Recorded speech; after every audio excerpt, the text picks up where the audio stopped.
घरात चोरी करण्याच्या उद्देशानं घुसलेल्या दोन चोरांशी आई आणि मुलीने शौर्याने लढा देत पळवून लावलं। विशेष म्हणजे यावेळी त्यांच्या हातात बंदुका होत्या। लुटण्याच्या उद्देशाने दोघे त्यांच्या घरात घुसले होते, पण आई आणि मुलीने धाडस दाखवत त्यांच्याशी दोन हात केले। गुरुवारी रात्री हा सगळा प्रकार घडला। हैदराबादमध्ये झालेली ही घटना घराच्या CCTVत कैद झाली।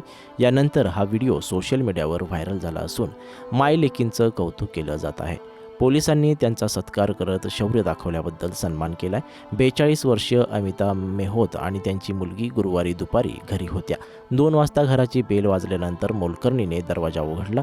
यावेळी दोन तरुण दरवाजात उभे होते। आपण पार्सल देण्यासाठी आलो आहोत असा दावा त्यांनी केला। यानंतर मोलकरणीने त्यांना दरवाजातच थांबण्यास सांगितलं। याचवेळी सुशील नावाच्या आरोपीनं बंदूक काढली। या दरम्यान त्याचा सहकारी प्रेमचंद याने चाकू मोलकरणीच्या गळ्यावर ठेवला।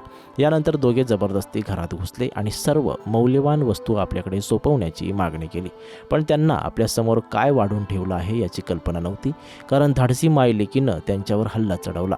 त्यांनी सुशीलला लाद घातली आणि मदतीसाठी आरडाओरडा केला। CCTVत दोघेही एका आरोपीला पकडण्याचा प्रयत्न करताना दिसत आहे। आरोपी त्यांना मारहाण करत असतानाही दोघी मात्र त्याचा पिच्छा सोडत नाहीत।